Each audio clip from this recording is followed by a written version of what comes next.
Hello students, welcome to geometry defence academy. तो Randhir series GK के रण में आपके साथ है और आज मैं आपको कराऊंगा प्रैक्टिस सेट नंबर 2। ठीक है भाई।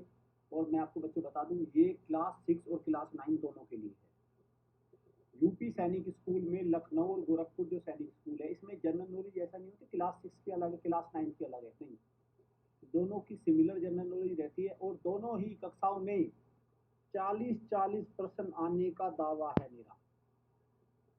कहीं से भी उठा के देख लेना। और उस दिन जब ये पेपर खत्म हो जाएगा 28 दिसंबर को, इस दिन जहां तमाम इंस्टीट्यूशन गायब हो जाते हैं कि कितने सवाल आए उनकी सीरीज में से, कोई नहीं बताता।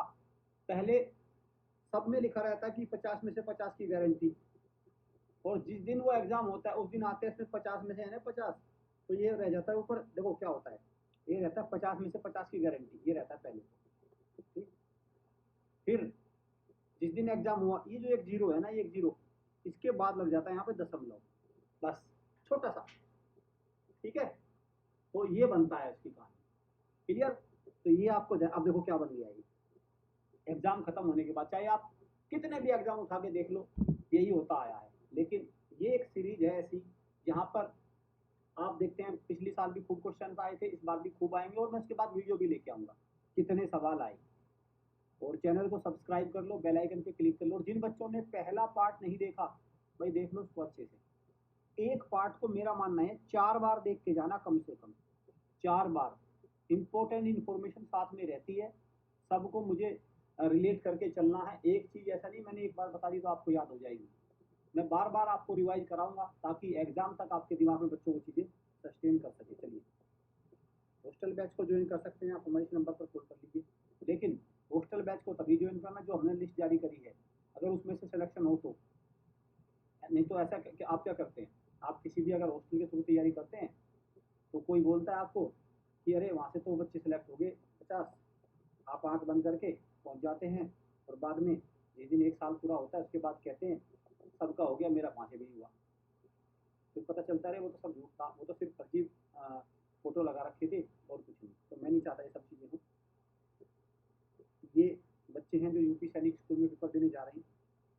36 स्टूडेंट क्लास 6 से जा रहे हैं, 13 क्लास 9 से जा रहे हैं। उनकी लिस्ट आपके सामने है। ये जब अगर जिन बच्चों का मन हो हॉस्टल के थ्रू तैयारी करने का, तो पहले एक काम करना, इस लिस्ट में देख लेना कितने बच्चे सेलेक्ट हुए। जब आपको लगे हाँ इस लिस्ट में से कुछ सिलेक्शन आ गए, ये कक्षा 9 की है, और आप संतुष्ट हो जाओ, अगर ये बच्चे कहीं और होते 49 में से, तो 1 या 2 पर कहानी खत्म हो जाएगी। लेकिन मैं ये कह रहा हूँ अगर इसमें से 10 का भी सिलेक्शन होता है तो भी आप घर से चलना मत। 10 की बात कर रहा हूँ मैं, 10 भी आना बहुत बड़ा सिलेक्शन रेस हो जाए, लेकिन चलना मत आप 10 पे भी घर ही रह जाना। 10 से अगर ज्यादा आता है, मेरा मेरा मानना अगर 20 के करीब सिलेक्शन आते हैं, 20 या 20 से ज्यादा, तभी चलना घर से। ठीक है भाई। और नोट कर लो, रोल नंबर दे दिए मैंने आपको, स्क्रीन शॉट को इसको भी सेव करके रख लो। चलिए, आपके सामने क्वेश्चन नंबर 1 है, who won the Australian open 2025 men single. तो देखिए ये क्या है, ग्रैंड स्लैम प्रतियोगिता होती है। ये भी क्वेश्चन बन सकता है कि ऑस्ट्रेलियन ओपन, ये ऑस्ट्रेलियन ओपन किस खेल से संबंधित है, किससे है, टेनिस से। ठीक है। और टेनिस को टेबल टेनिस से मत कर, टेबल टेनिस अलग है, टेनिस अलग है। इसको एक्चुअली में बोलते हैं लॉन टेनिस। टेनिस जो गेम होता है वो होता है लॉन टेनिस।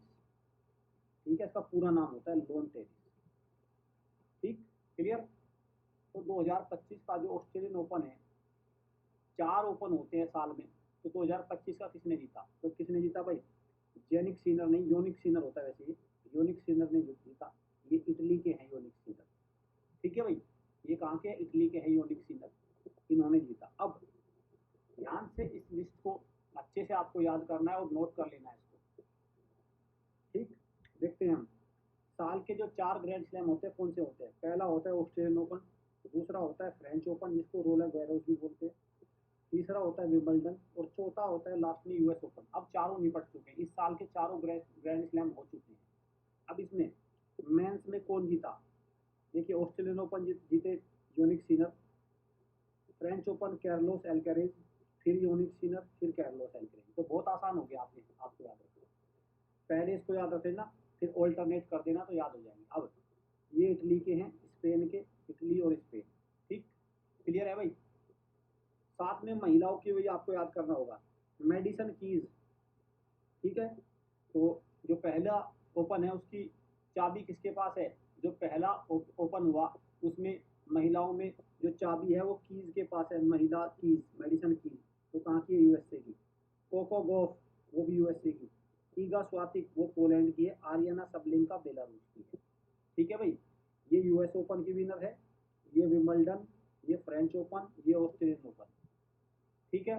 और अगर आ जाए ओल्डेस्ट ग्रैंड स्लैम कौन सा है, ओल्डेस्ट है भाई विंबलडन, एक ऐसा ग्रैंड स्लैम जो घास के मैदान पर खेला जाता है, ओरिजिनल ग्राउंड पर खेला जाता है, उसका नाम भी क्या है, विंबलडन। चिकनी मिट्टी पर कौन सा खेला जाता है, तो चिकनी मिट्टी पर है भाई फ्रेंच ओपन, और ये दोनों के दोनों है हार्ड कोर्ट पर है, ठीक है, हार्ड कोर्ट पर दोनों खेले जाते हैं, क्लियर है। ये कुछ बातें थी जो मैंने आपको इसके बारे में बता दी। यहाँ से क्वेश्चन अगर बनता है तो आप इसको आराम से कर पाएंगे। चलिए क्वेश्चन नंबर 2 की तरफ बढ़ते हैं। डूरंड रेखा किन देशों के बीच है, डूरंड लाइन किन देशों के बीच है, तो डूरंड जो लाइन है वो दो देशों के बीच है, अफगानिस्तान एंड पाकिस्तान के बीच, ठीक है भाई, अफगानिस्तान और पाकिस्तान के बीच है डूरंड रेखा। क्या भारत और पाकिस्तान के बीच भी रेखा है, yes, red Cliff line, red Cliff line है एक तो, ठीक है भाई, ये लिख देता हूँ red Cliff, CLIFF, Cliff line, ठीक। और दूसरी रेखा है LOC, लाइन ऑफ कंट्रोल।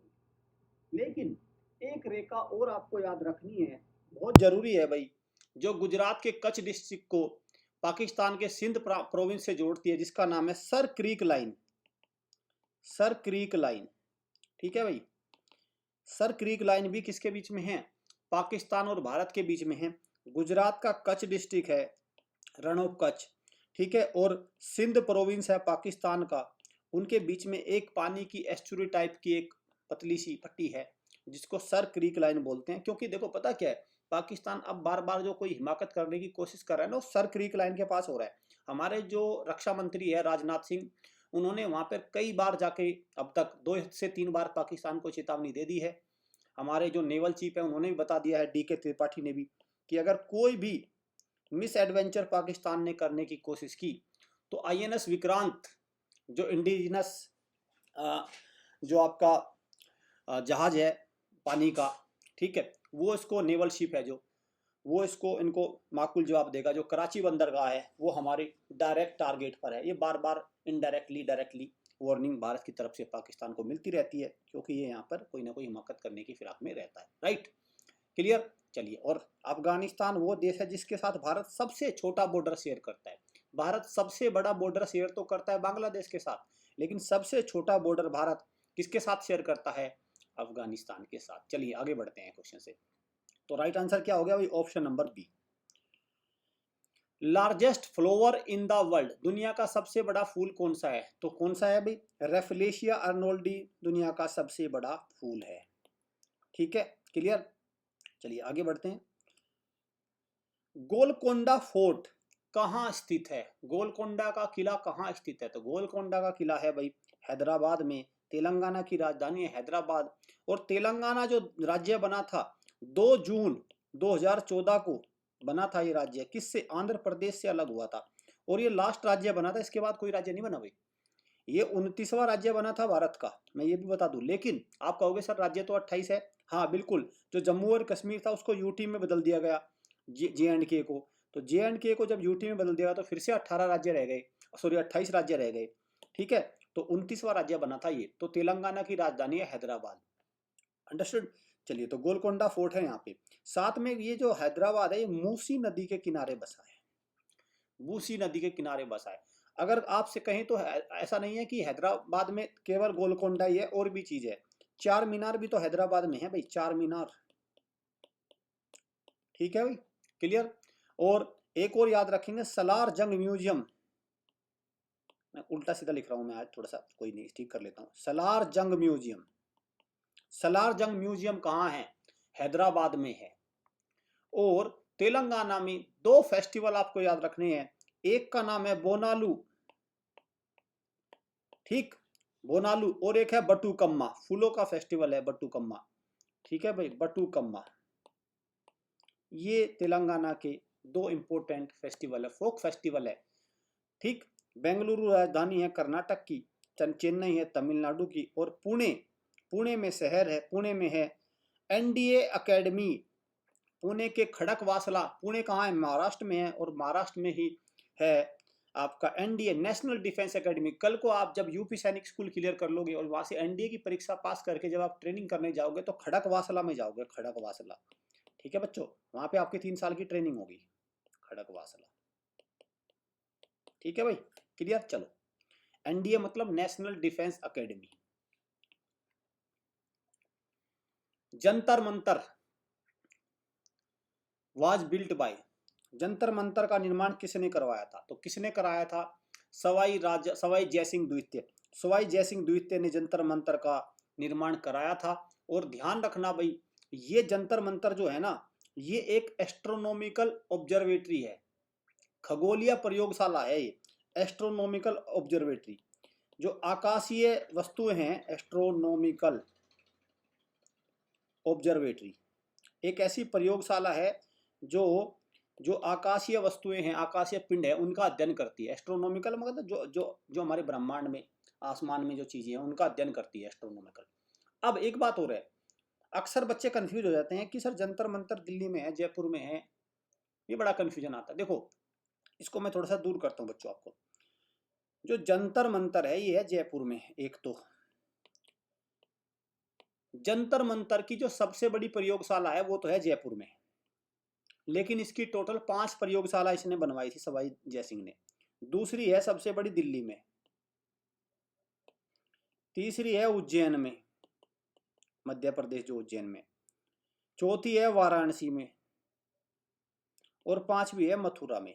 अब बात को समझिए, जो ये मथुरा वाली है तो खत्म हो चुके, वहां पे कुछ नहीं है। वाराणसी वाली भी बहुत छोटी है, उज्जैन वाली भी बहुत छोटी है, दिल्ली वाली ठीक ठाक है, और सबसे बड़ी है ये। तो वो एग्जाम में वो ऐसा नहीं होगा, वो दोनों ऑप्शन नहीं देगा। दोनों ऑप्शन होगा तो क्वेश्चन ड्रॉप हो जाएगा। जनरली वो एक को देता है, ठीक है, या वो बोलता है कि जो मेन ऑब्जर्वेटरी है, मेन लिख देता है, मेन ऑब्जर्वेटरी कहाँ है, मेन प्रयोगशाला कहाँ है। तो आपको उस अकॉर्डिंग क्वेश्चन को मार्क करना है। ठीक है, चलिए एक और यहाँ पे मुझे इंपॉर्टेंट लगा, सवाई प्रताप सिंह। ठीक है भाई, ये सवाई प्रताप सिंह भी इंपॉर्टेंट है। ये जो जयपुर में हवा महल है ना, हवा महल, वो इन्होंने ही बनवाया। जयपुर में एक और है हवा महल, तो वो किसने बनवाया था? सवाई प्रताप सिंह ने। ठीक है, क्लियर। चलिए, who was the first chief of army staff independent India? आजाद भारत के पहले आर्मी चीफ कब बने, कौन बने थे? तो कौन थे भाई? वो थे KM. Cariappa, general KM. Cariappa बने थे 15 जनवरी 1947 को। इसलिए हम 15 जनवरी को क्या बनाते हैं? इंडियन आर्मी डे बनाते हैं। 15 जनवरी को बने थे ये। ठीक है, तो 15 जनवरी 1900 नहीं भाई, 47 नहीं, 49 होगा यार, ये 47 को तो भारत आज़ादी हुआ। ठीक है, ठीक है, तो 49, 15 जनवरी 1949। क्लियर है भाई? तो ये पहले आर्मी चीफ बने के.एम. करियप्पा। साथ में आपको ये ध्यान रखना, जो पहले नेवल चीफ थे वो थे रामदास कटारी। नेवल चीफ रामदास कटारी, पहले नेवल चीफ। ठीक है भाई,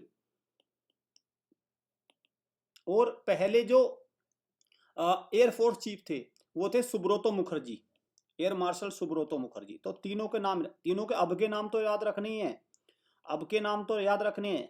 ठीक है, देखो, के.एम. करियप्पा पहले, रामदास कटारी पहले नेवी चीफ और एयरफोर्स चीफ ही है। अब मैं अब के की बात करूंगा। जो अभी के हैं, उपेंद्र द्विवेदी, यूडी कर दिया मैंने, जनरल उपेंद्र द्विवेदी। आपका डी.के. त्रिपाठी, डी.के.टी कर दिया मैंने अभी, नेवल चीफ। और एयरफोर्स चीफ को अमरप्रीत सिंह एपीएस कर दिया मैंने, ये 3।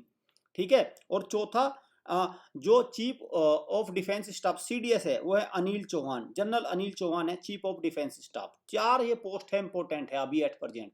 ठीक है, general Upendra Dwivedi army chief, Dinesh Kumar Tripathi naval chief, Amarpreet Singh air force chief, और अनिल चौहान, जनरल अनिल चौहान, वो कौन है अभी? वो है आपका चीफ ऑफ डिफेंस स्टाफ।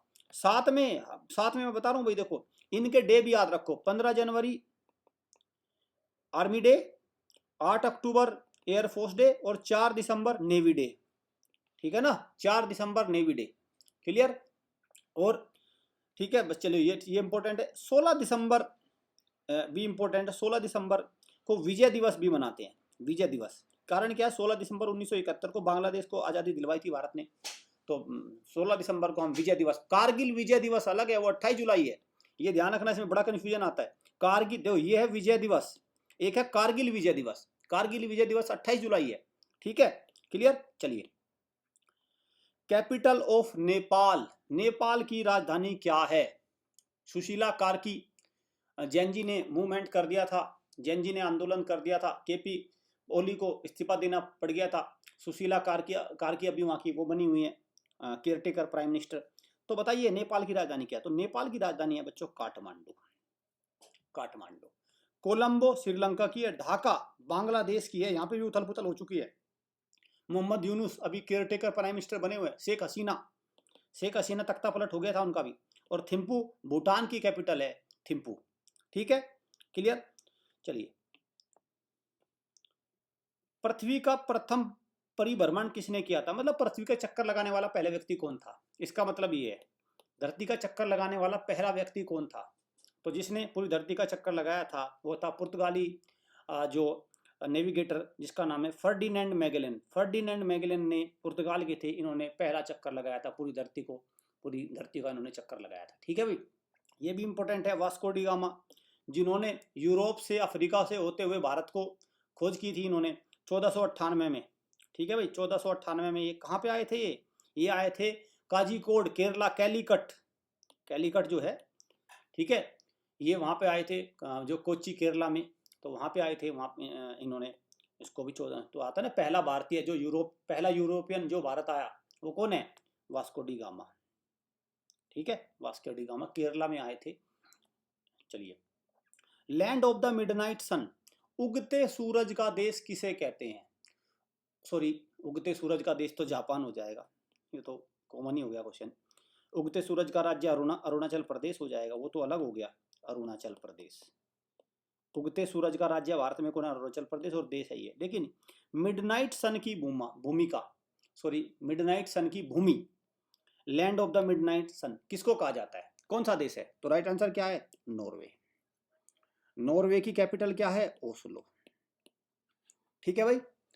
और देखो, नोबल पीस प्राइज वैसे तो मिलता है स्वीडन में, स्टॉकहोम में मिलता है, स्वीडन की कैपिटल में, जितने भी नोबल पीस प्राइज। लेकिन एक नोबल पीस प्राइज ऐसा है, सॉरी देखो, जो नोबल प्राइज है वो मिलते हैं स्वीडन की राजधानी स्टॉकहोम में, लेकिन नोबल पीस प्राइज जो है, पीस प्राइज, वो कहाँ मिलता है भाई?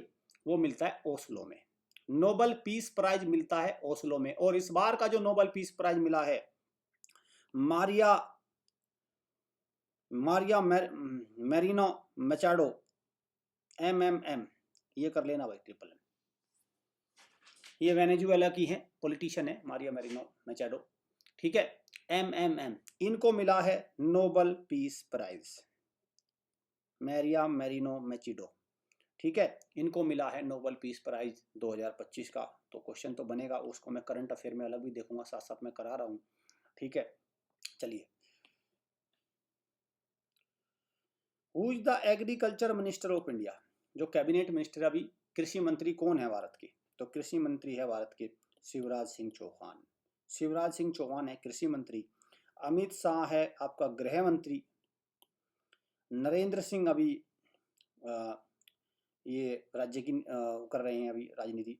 और राजनाथ सिंह है अभी रक्षा मंत्री, ठीक है भाई, रक्षा मंत्री। चलिए, तो राइट आंसर कौन सा हो जाएगा इसका? डी। 11वें क्वेश्चन की तरफ चलते हैं। Chief justice of India, Bharat के मुख्य न्यायाधीश कौन है अभी? तो अभी है संजीव खन्ना। संजीव खन्ना है, न्यायमूर्ति संजीव खन्ना भी भारत के मुख्य न्यायाधीश है। और भारत के मुख्य न्यायाधीश की जो रिटायरमेंट की हो जाती है वो होती है 65 वर्ष, ठीक है भाई, 65 वर्ष। इनको शपथ कौन दिलाता है? इनको शपथ दिलाते हैं president. President of India Bharat के मुख्य न्यायाधीश को शपथ दिलाते हैं। 21 जून को हम कौन सा दिवस मनाते हैं? तो 21 जून को हम इंपॉर्टेंट दिवस मनाते हैं जिसका नाम है इंटरनेशनल योगा डे। कब मनाते हैं? International yoga day. ये भी इंपॉर्टेंट है भाई। वर्ल्ड इन्वायरमेंट डे 5 जून, ठीक। नेशनल स्पोर्ट्स डे 29 अगस्त। वर्ल्ड हेल्थ डे कब मनाते हैं? 7 अप्रैल। चलिए, क्वेश्चन नंबर 13 की तरफ बढ़ता हूँ। इस लिस्ट को जरा नोट करके रख लो। अगर ये बच्चे कहीं और चले जाते और उनसे कह दे किसी भी एकेडमी से कि भाई एक काम करो, जो आपके यहाँ जितने बच्चे पढ़ रहे हैं उनकी एक लिस्ट डाल दो, ठीक है। तो एक फूटी कोडी नहीं आनी, कोई नहीं डालने का। वैसे एक बात और बता दूं मैं, सबसे ज़्यादा उपदेश देते हुए कौन मिलेंगे? ये अध्यापक मिलेंगे। आप कहोगे सर आप भी तो अध्यापक हो। हाँ मैं भी अध्यापक हूँ, मैं मना नहीं कर रहा हूँ, लेकिन थोड़ा सा ना देखो और भी चीज़ें होती हैं। अब अध्यापक है, लेकिन अध्यापक ईमानदार अध्यापक और बेईमान अध्यापक भी तो भरे पड़े हैं ना। अब एक बात बताओ, सबसे ज्यादा ज्ञान कौन देंगे? अध्यापक देंगे। बच्चों झूठ मत बोलना, बच्चों मेहनत करना, बच्चों ये करना। अरे ये बताओ, ये जितने भी इंस्टीट्यूट है ये तो सच बोलते हैं ना, ये लिस्ट क्यों नहीं बताते कि इनके यहाँ कितने बच्चे पढ़ रहे हैं और कितने बच्चे पेपर देने जाएंगे?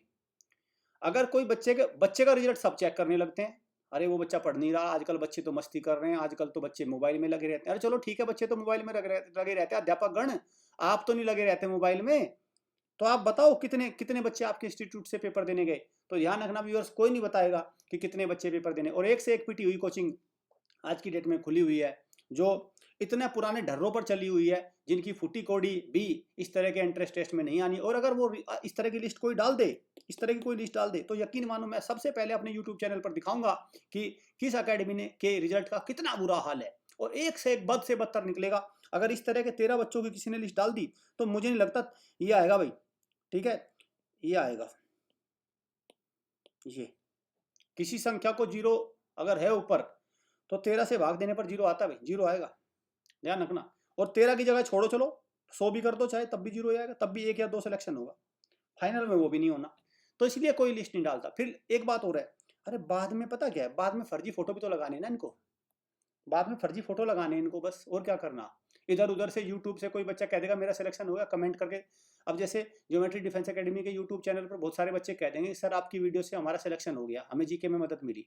लेकिन क्या मैं आपको बता दूंगा कि मैंने आपका सिलेक्शन कराया? नहीं, क्योंकि मैंने तो अपनी लिस्ट पहले जारी कर दी भाई, ये कर दी लिस्ट जारी, ठीक है।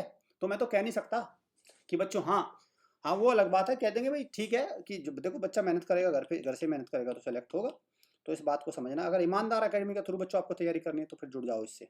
The only national park in Uttar Pradesh, तो उत्तर प्रदेश की राजधानी लखनऊ है, तो कौन सा नेशनल पार्क है उत्तर प्रदेश में? तो जिसका नाम है दुधवा नेशनल पार्क। केवल एक नेशनल पार्क है भाई, Dudhwa national park. Jim Corbett national park Bharat का पहला नेशनल पार्क कहाँ है? उत्तराखंड में है। रणथंभौर कहाँ है? राजस्थान में है। काजीरंगा कहाँ है भाई? आसाम में है। और एक सींग के गैंडे के लिए काजीरंगा प्रसिद्ध है। ये भी क्वेश्चन आ जाता है, एक सींग का गैंडा, ठीक है, एक सींग का जो गैंडा होता है, राइनोसोरस जो होता है, एक सींग का गैंडा, उसके लिए काजीरंगा जो आसाम का है, ठीक है, वो नेशनल पार्क फेमस है। ठीक, अब दुधवा नेशनल पार्क, ये भी ध्यान रखना, जो दुधवा नेशनल पार्क है ये कहाँ है? ये दुधवा नेशनल पार्क है आपका ये है अभी आपका लखीमपुर खीरी डिस्ट्रिक्ट। देखो जो भारत का सबसे बड़ा जो वो है डिस्ट्रिक्ट, जिसका नाम है लखीमपुर खीरी डिस्ट्रिक्ट, लखीमपुर खीरी डिस्ट्रिक्ट, ठीक है। ये भारत का कह रहा हूँ, सॉरी, उत्तर प्रदेश का सबसे बड़ा जिला है। उत्तर प्रदेश में टोटल 75 जिले हैं, उसमें सबसे बड़ा जिला कौन सा है? लखीमपुर खीरी, और उसी में है दुधवा नेशनल पार्क। क्लियर? 24 जनवरी को उत्तर प्रदेश का फाउंडेशन डे मनाया जाता है। 24 जनवरी 1950 में स्थापना हुई थी, और 24 जनवरी को बनाया था नेशनल गर्ल चाइल्ड डे। चलो आगे बढ़ते हैं। स्मॉलेस्ट स्टेट, भारत का सबसे छोटा राज्य कौन सा है? तो भारत का सबसे छोटा राज्य क्षेत्रफल की दृष्टि से कौन सा है भाई? गोवा। ठीक है, क्षेत्रफल की दृष्टि से भारत का सबसे छोटा राज्य कौन सा है? गोवा। साथ में ये भी ध्यान रखना, गोवा में जो भाषा बोली जाती है उसका नाम है कोंकणी। जो गोवा की ऑफिशियल लैंग्वेज है वो है कोंकणी, ठीक, कोंकणी बोली जाती है। और गोवा में एक नेशनल पार्क है जिसका नाम है भगवान Mahavir national park. Mollem national park था, भगवान महावीर नेशनल पार्क, भगवान के नाम से ही है भाई, भगवान का नाम वैसे ही ले लो, भगवान महावीर नेशनल पार्क, ठीक है भाई, ये है जिसको मोलेम नेशनल पार्क भी बोलते हैं। वैसे वाइल्ड लाइफ सेंचुरी है, मोलेम नेशनल पार्क है, सब एक ही जगह है सब। सिक्किम भी भारत का सबसे छोटा राज्य है, लेकिन जनसंख्या की दृष्टि से, जनसंख्या की दृष्टि से सबसे छोटा राज्य भारत का सिक्किम है, ठीक है भाई, क्लियर। और गोवा है क्षेत्रफल की दृष्टि से। चलो आगे बढ़ते हैं। आरटीआई की फुल फॉर्म क्या है? तो आरटीआई की फुल फॉर्म है सूचना का अधिकार, यानी राइट टू इंफॉर्मेशन, ठीक, राइट टू इंफॉर्मेशन।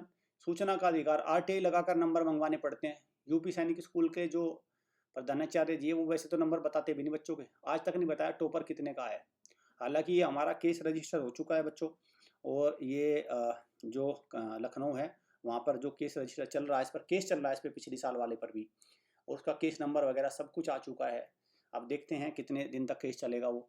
लेकिन ये देखिए कि इनको नंबर दिखाने में कितनी तकलीफ हो रही है कि ये कोर्ट तक जाने को तैयार है लेकिन बच्चों के नंबर खोलने को तैयार नहीं। तो इसका मतलब कितनी बेईमानी इनके अंदर कूट कूट कर भरी हुई है, ये भी एक सोचने वाली बात है। 2005 में आया था ये आरटीआई का एक्ट। ये भी क्वेश्चन आता है आरटीआई अधिनियम, आरटीआई का जो कानून है किस साल में पास हुआ था, तो ये ध्यान रखना 2005।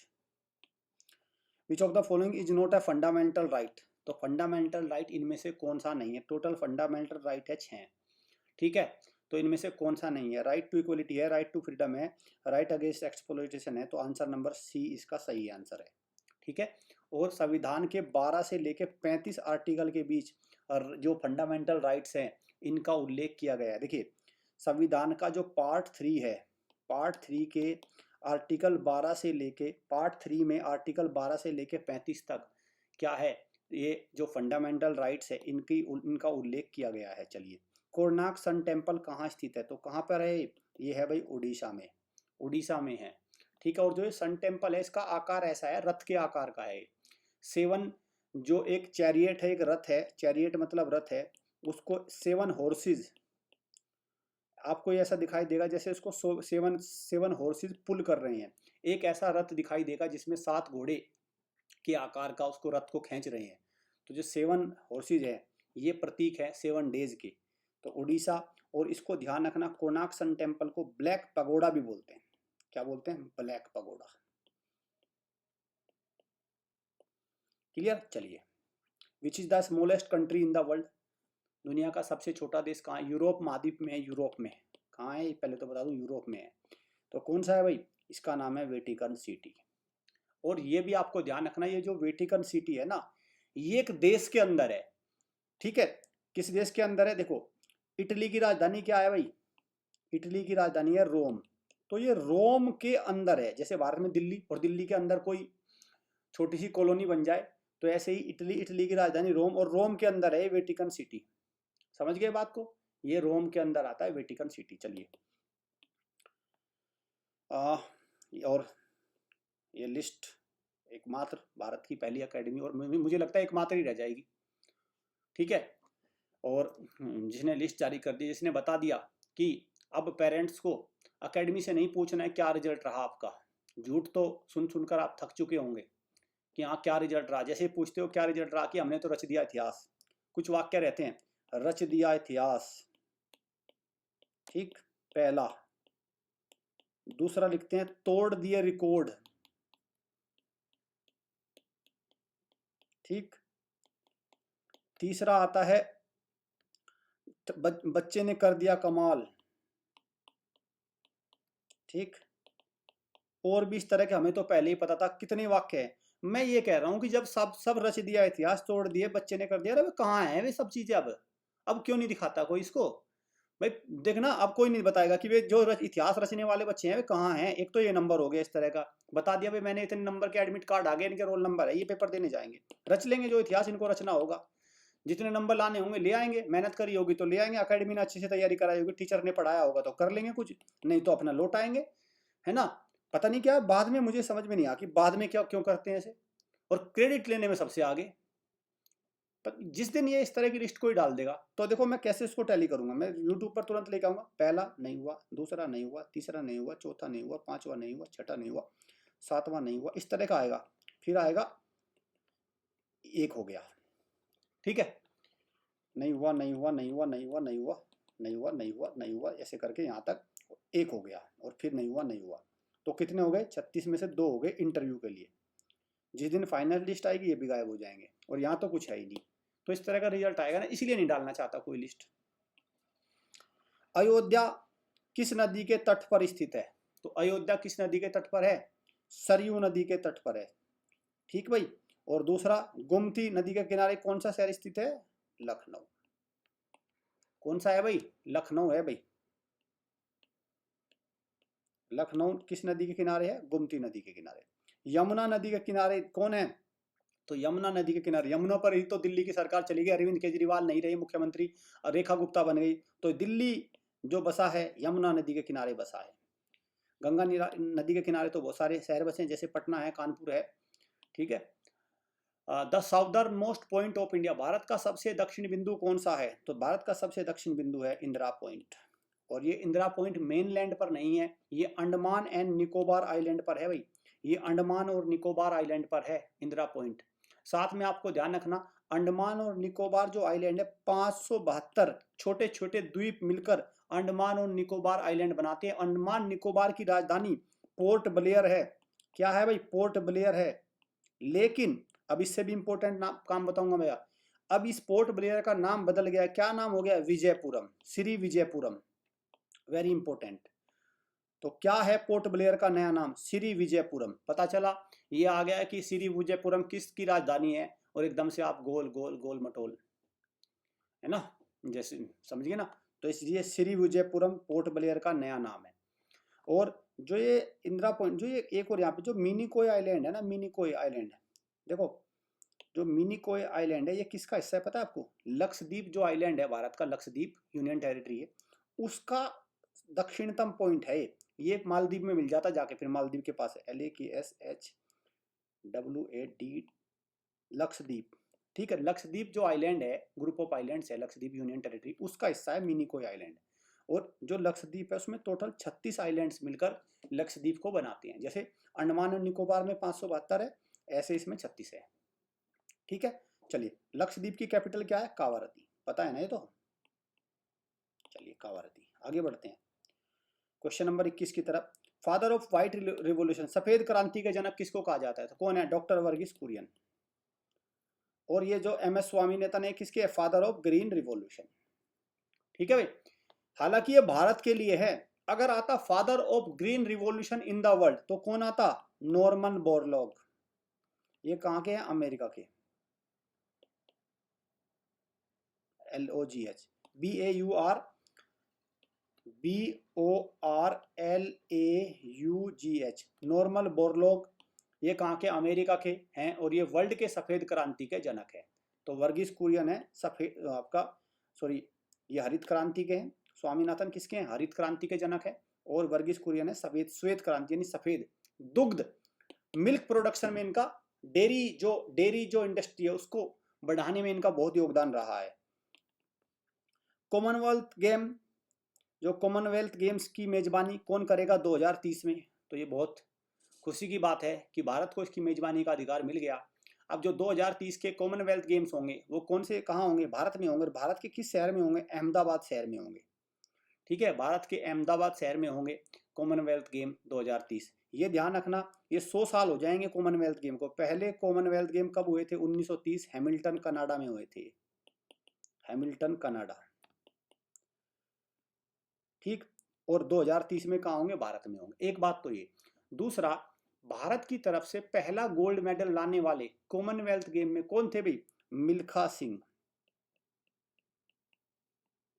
मिल्खा सिंह। और मिल्खा सिंह कौन थे?